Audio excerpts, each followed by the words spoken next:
Hello everyone, ATR here, and it's time for the Epic Amazeballs Massive Giant Don't Call It a Pumpkin Patch October 29th update. Yes. So the update for the, well, not for the beta, but the beta update has hit us now. It is October 29th, obviously, and the update is now live. As they say, it is possibly the biggest update yet, and yes, it is a doozy.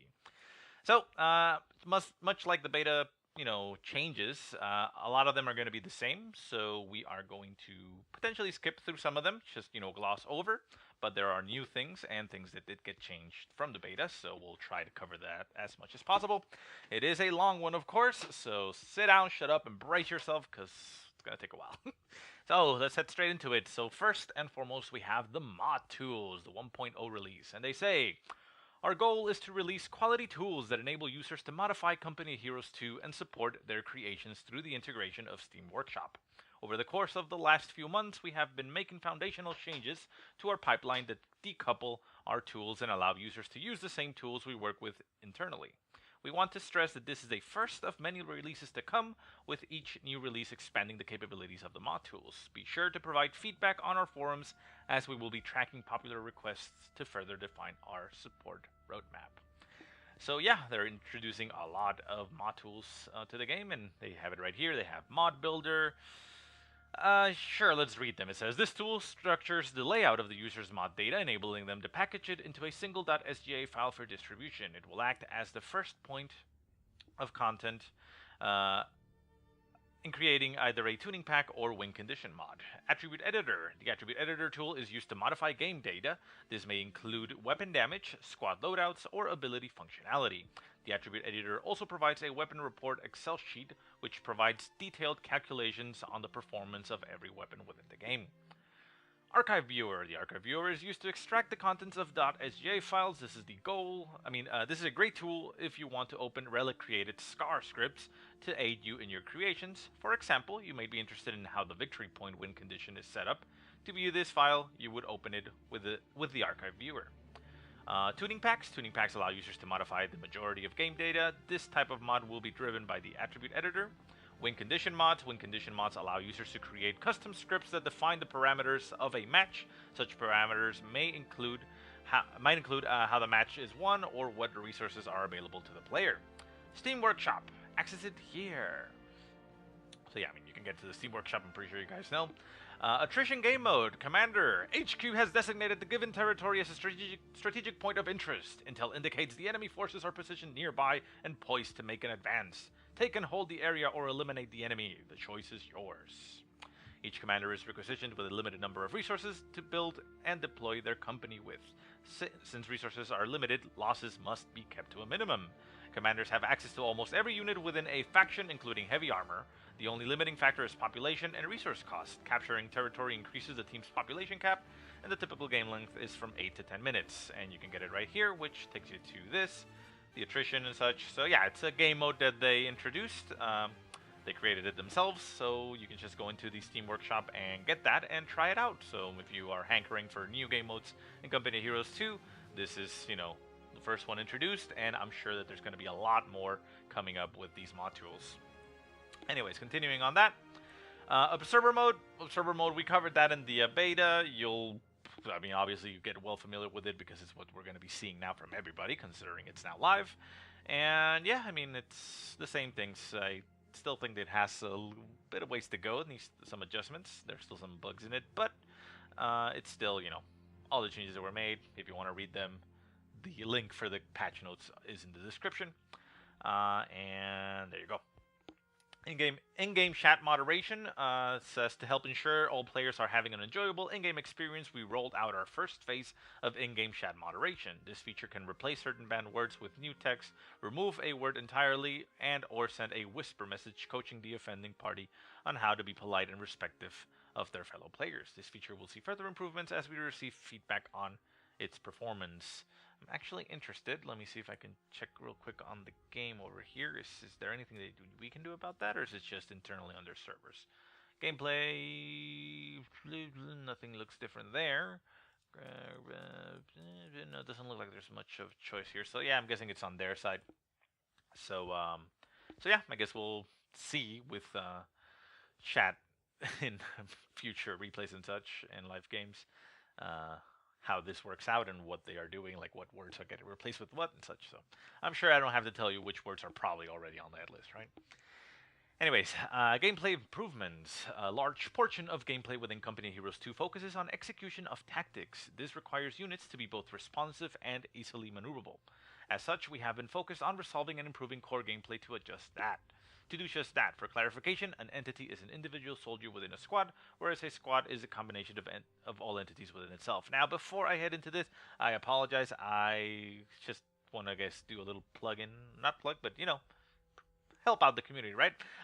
If you're interested in the mod tools, CoH2 that has a great modding tool guide that just got released. It's right there on the main page. So if you wanna head straight into that, it is quite extensive and comprehensive. So yeah, just go head over to coh2.org and check that one out. Anyways, back to the patch notes. Where were we? Oh yeah. So the input delay, it says that they've reduced it on average 180 milliseconds, which may not seem like a lot to humans, but it does make it feel a lot better. So hopefully this will make a lot of people happier, and hopefully they can continue to improve that. Squad cover, a lot of things here. It's the same thing that they mentioned, except with the exception of Company of Kittens 2, the Tabby Wars. But yeah, I mean, basically they're just improving the way cover works, and it should be, much more effective and valuable. Infantry reactions, again from the beta, it's same thing. If your squad is on the move, if you give it a move order, it doesn't matter if shit is blowing up around them. It is gonna go to where you tell it, and it won't stop unless it dies or until it gets there. Once they're in, say, like in cover or stationary, if explosions go off near them, like mortars and such, then they will like dive out of the way and such. So you can still use the mortar to force a squad out of cover and such, but as long as they're on the move, the mortar is not going to stop them. They're going to just keep on trucking. Team weapons, again, same things from the beta. All of them great. It says that they're now no longer going to automatically set up if you just move them, which is good, but they will automatically set up if somebody shoots at them. And it makes it so that they no longer stop if units, get killed on the move. So all of that is great. I mean, it's just making team weapons much more responsive, which is all great. Again, these all changes were already in the beta, and there's the same. Cover preview, again, your cursor is going to be showing some gray boxes when you have your infantry selected, when it's going to put those infantry in neutral cover. So, much like the green and yellow cover and the negative cover, then you have neutral cover, which is just nothing. It's going to show up as a gray little box. UI improvement, this is new. It says unit multi-selecting has seen a number of improvements to enhance the player's capacity to understand which unit is currently selected when sub-selected within a large group of units. The minimap will now differentiate between all selected units and the current sub-selected unit by highlighting the sub-selected unit on the minimap's dot. In-game sub-selected unit symbols will also highlight relative to other units in selected groups. So yeah, I mean, basically when you have a lot of squads selected and such, and you either tab or click on one specifically within that group, it'll make it more obvious which one it is. So I suppose it works better for the tabbing of that. Weapon tracking, all that is the same as the beta. So yeah, I mean, weapon tracking means that the entity itself will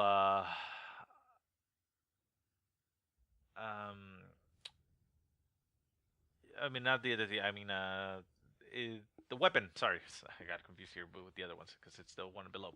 But yeah, I mean, basically the movement would affect the pivoting of it. So now it doesn't. So it improves the targeting. The entity combat behavior. Again, I mean, the entities within themselves, they behave and respond to threats individually rather than waiting for the whole squad as a whole to recover to threats. I mean, to respond to threats. The projectile tuning, this is a nice little change. This wasn't in the beta, but it says modify the behavior of TP homing inf projectiles to not collide with a number of world objects such as bushes or light fences. In effect, this change will increase the strength of any weapon using this projectile type. This will impact the reliability of handheld anti-tank like the bazookas and flak weaponry like the Ostwind and the 251 flak half-track.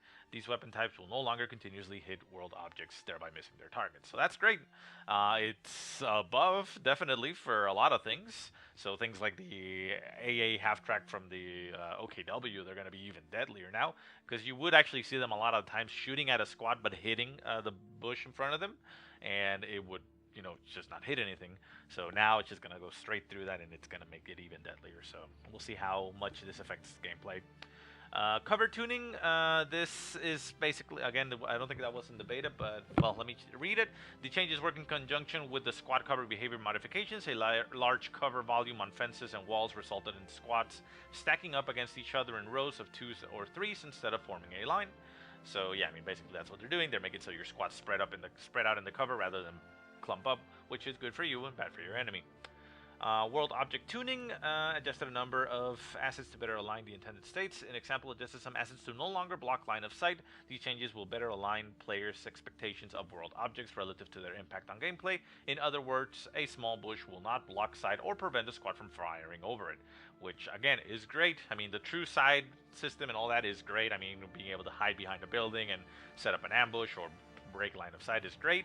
But bushes and things like that, small things, were a lot of the times very annoying that they would basically become a shot blocker. So hopefully that is now fixed. Projectile effects updated the visual effects on all small arms weapons to better reflect the size of caliber and improve the overall visual fidelity. Heavy weapons such as the M2 HV HMG will be easier to distinguish among nearby small arms fire as a result. So yeah, I mean, the machine guns and the just standard fire of infantry will look different, which is nice, visual upgrade. AI improvement, again, this is the same thing as, wait, was it? I forget. Well, I mean, particularly I don't care, but I guess this affects you if you're playing team games and somebody drops out, which is what they say there. But yeah, I mean, basically the AI is going to use abilities like strafing runs and bombing runs now. It's going to make better choices of teching and teching up faster, and it's now going to engage in jazz hands and dancing whenever possible, which is a win for everybody, right? Then we got single plane off maps. Not going to read that. That is exactly the same as the beta. Basically, they're making a lot of the single use air strafing run abilities types behave similar to, say, if you played VCO for the airborne company, the strafing run and bombing run, where you would designate exactly where it would hit. So they're all now dumbfire. They're not going to automatically target. The abilities that have the loitering function, those are still going to work like they do now, but basically with this one, those single-use abilities where it doesn't come back, you'll be able to target that. So you have the Ju-87 anti-tank strafe, the reconnaissance pads, the anti-infantry strafe, the fragmentation bomb, the incendiary bombing run, and the smoke bombing run, all having that effect. Then you have the IL-2 precision bombing run, the anti-tank bombing run, and the thermobic attack advanced. All of them have a lot of values changed, but basically all of those values changed to make them work and function and be, balanced for the most part in that, in that functionality. So there you go. But yeah, I mean, there's a couple things that did change a little bit differently. Like, for example, the precision bombing run, instead of, taking a while and hitting and pretty much obliterating anything that's there, it's now going to throw 3 bombs, I believe, that scatter. Preventing single... I'm not sure how many bombs it is, but basically it's going to be a line of bombing rather than just one impact like it was before, because the plane is going to pass by and drop the bombs now. But yeah, I mean, you get the gist. Ambient buildings, again, all of this is the same thing as the beta. Essentially, let me just scroll down, and this is what they say. The end result is that buildings will survive longer over the course of multiple combat engagements and be less prone to unexpectedly collapsing. Additionally, the health indicator on buildings will now be more accurate, better identifying the risk associated to its garrison. So yeah, I mean, like it says, buildings are going to be not necessarily stronger. I mean, they are generally stronger, but basically, and more importantly, the health bar that they have is more accurate as to how close the building is to collapsing. And they made it, very 3 different types of buildings: very weak, normal, and strong. Really, the only important thing is that the weak ones, which are like made out of wood and they look crappy, they take damage to a small arms fire. AOA weapons, those are the same things related to that, and it's in the beta. Basically, things like mortar were too effective with this new panel system that they introduced for the buildings. So they gave those weapons a profile of damage for buildings specifically. It doesn't change how the mortar works. It just makes it so that they're, not too OP against buildings. Then you got units and abilities. Is this new? Well, I think so. Our aim was to make targeted Wow. Our aim was to make targeted tweaks to a few select units to help broaden the viability of strategies and further encourage counterplay within the factions. For example, increasing the time it takes to reload the Pack-40 directly increases the strength of light vehicles. Units such as the T-70 or Stuart can now maneuver out of the field of fire, thereby increasing their survivability. Similarly, increasing the damage output of the bar improves the counterplay between bar-fielded infantry and LMG-fielded infantry by further encouraging positional play. This is largely due to the decreased damage discrepancy of the bar and LMG-42, which will be introduced in this latest update. So yeah.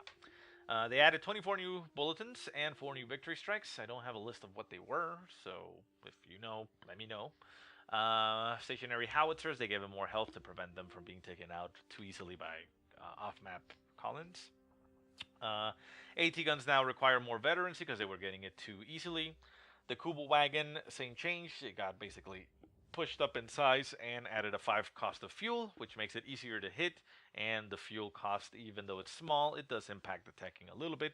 But likewise, if it dies, the OKW can salvage it and recover that 5 fuel. They did add this because I don't think this was in the beta. It says they adjusted the required veterancy of each level because of the increased fuel cost. But I mean, it says there the values. I don't know if those are higher or lower. I'm assuming higher, but I don't know. But yeah, okay. So it veterans at a different rate, I guess. Volk's Grenadier, same changes in the beta. They added half a second more to the fuse timer on the grenade to make it, a little bit easier to dodge. The Raketenwerfer, this is new, but it can now be suppressed. Like they say here, other AT guns cannot be suppressed because they lack the capacity to retreat. In other words, if the Pack-40 could be suppressed, it would effectively be locked in place since it has no other escape mechanism.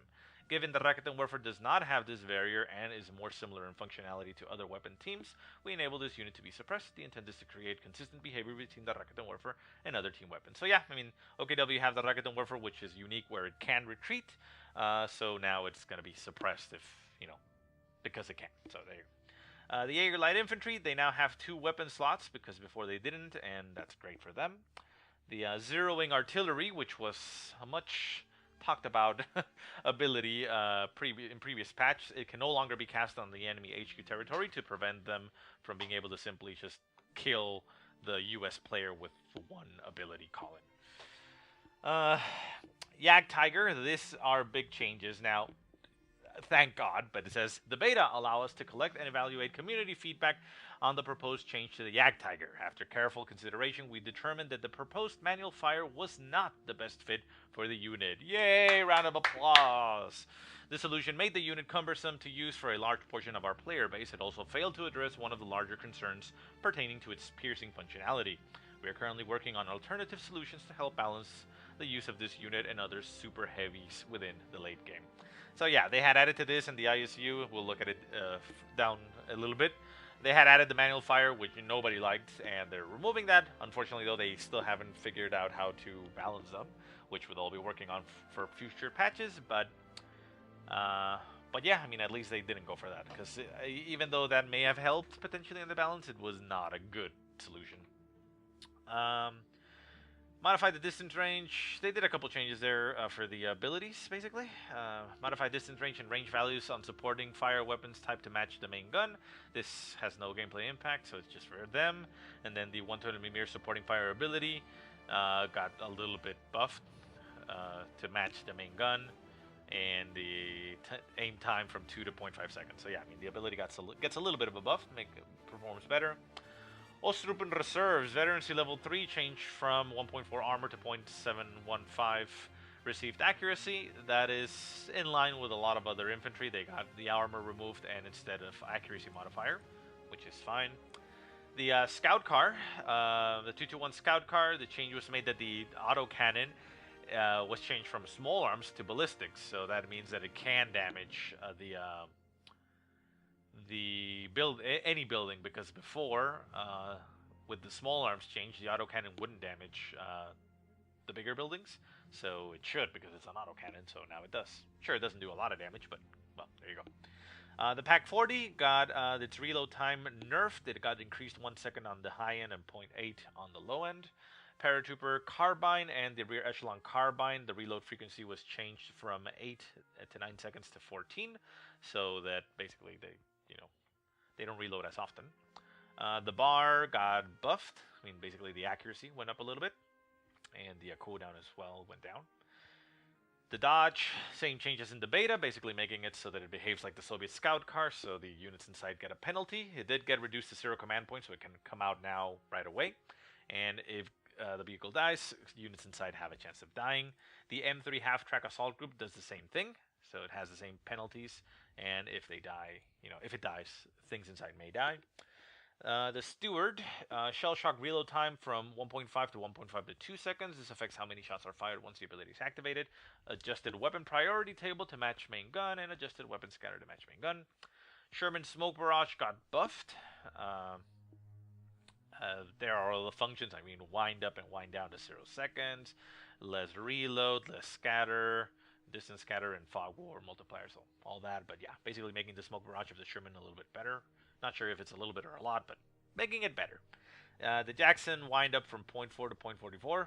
Better synchronizes the animation of the unit, so I guess that's great. ISU 152, again, it says like there, similar to the Jagdtiger, we felt didn't, blah, blah, blah, blah. So they didn't really make any changes to it because that change was not well received. So it's still the same. And they made some changes to the piercing rounds, essentially buffing it. It reduces the minimum range, so it works from closer range, and the aim time is reduced to 0.5 seconds. Data resolutions. The below changes represent data which unintentionally made its way into the game. We are resolving these inconsistencies by reverting them to their correct values. So the paratroopers at level 2, they had an accuracy modifier of 1.4. But since they get combat healing, it got reduced to 1.25. Other, squads got a 1.4, but because they get combat healing, they don't get as much. And then the paratroopers no longer benefit from the lieutenant or captain being nearby. Previously, they received bonuses that were long removed from the game. So I'm assuming when the USF was getting made early on, since it had the lieutenant and captain, it had a similar functionality to the Brits in VCO, where the unit provides like aura bonuses to squads nearby. They took that out of the game, but it looks like the paratroopers were still getting those buffs. They're no longer doing that. Vehicle stun critical. They increased the duration from stuns to 3 to 5 seconds, but the Steward has a separate critical stun, so it's not changed on that, so it's not too OP.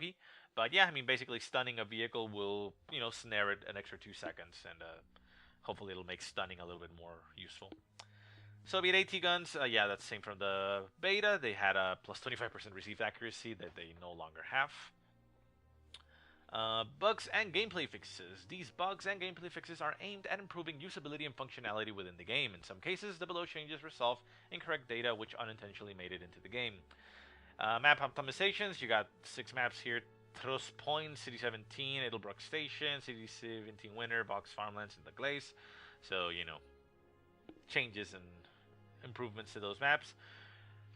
Retreating, the strafing run will no longer suppress or pin squads that were retreating, which is great. Vaulting, again, same as the beta, is no longer going to be vaulting over the same spot over and over. Combat engineers, this was changed in the beta, but they didn't explain it. But basically, with the change on the Mosin Nagant, they had unintentionally buffed the combat engineers, so they gave them their own unique of the Mosin Nagant, so that they're not buffed, but they also reduced the manpower cost by 10, so I guess that's a win. Maybe.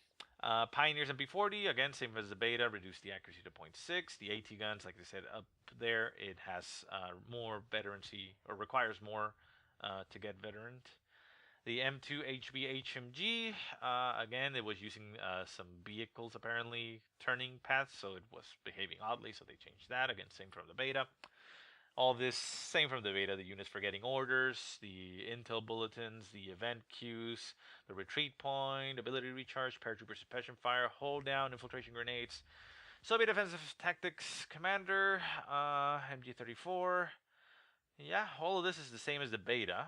You can read it right there or check the notes yourself if you're too interested on that, but we already talked about all those. These are new, which are very rare to happen, but it's nice that they, now take that into account. So basically, the Pack Howitzer, the Priest, and the M8A1, if you had the Wehrmacht artillery officer and were using the Victor target ability or order, they would not respond to it because, well, these are not, obviously Wehrmacht units. But if you steal one of those and you have the artillery field officer and use the ability, they will now actually respond to it. So that's nice. I mean, it's not too impactful, but it's nice that it's now accounted for. The M3 half-track, precise size from 0 to 1.5. Not sure what that means, but there you go. Tiger Ace resolved an issue which prevented the player's economy from being restored upon losing the Tiger Ace, so boo-hoo. Combat engineers can no longer plan demolition charges while pinned. This is good and bad. I mean, I'm assuming some people that were laying down demolition charges are sad, but it's nice that, the pinning down still works. Lieutenant on me, team weapons falling back to the lieutenant position will now do so at an increased speed. Previously, they were falling back at their normal speed. The Jagdpanzer IV now displays an animation to indicate first strike bonus and added a portrait icon for the first strike bonus to explain the new state of the Jagdpanzer IV. OKW salvage ability, it now works on vehicles that are burning, like when they get hit and the ammunition gets ignited, you can salvage those. The Storm Pioneers at Veteran C5 will now properly get their repairing bonus, where they don't actually get, take extra damage or anything like that. The resource points, yeah, it says when a resource post was destroyed in a territory where an OKW base structure was set up, the point was uncapturable for 10 seconds. The territory point can now be captured right away. Nice thing for the OKW before, sucks now, but yeah, I mean, that's a weird functionality that shouldn't be there, so it's fixed. The Jagdpanzer IV now receives its armor skirts upon reaching veterancy level 2. It's nice. The ISU main gun now animates properly with the concrete piercing rounds. Partisan unit portrait changes. The DHK unit portrait. A lot of things changing there. The dodge, step on it, hotkey from D to N. The M3 and M5 half track. Overdrive hotkey from V to E. Soviet sniper, again, all things to show what sprint does and when it's being used. Prioritized vehicles got the icon switch to reflect the functionality better. The Fusiliers grenade unlock. This is kind of weird. I didn't know this happened. It says grenade now unlocks permanently once the required building is constructed. Losing a building no longer locks the grenades, similar to how Volksgrenadier's grenade requirements are set up. So yeah, I mean, previously Panzer Fusiliers, if you lost the building, they would lose the ability for the grenade. Now they don't. Lieutenant and Captain, again, all for changes to the sprint. Stormtroopers, now they have the Panzer Grenadier portrait instead of the Jaeger Light Infantry. The munition and fuel crates, updated the associated portrait for each crate, and that was it. That's a lot, so yeah. Quite a bit, but that is the patch. It is now live. You can go ahead and download it. I have downloaded just now, and we'll see about doing some casts later on. But anyways, guys, I hoped you like this. Anyways, thanks for watching. I'll see you next time.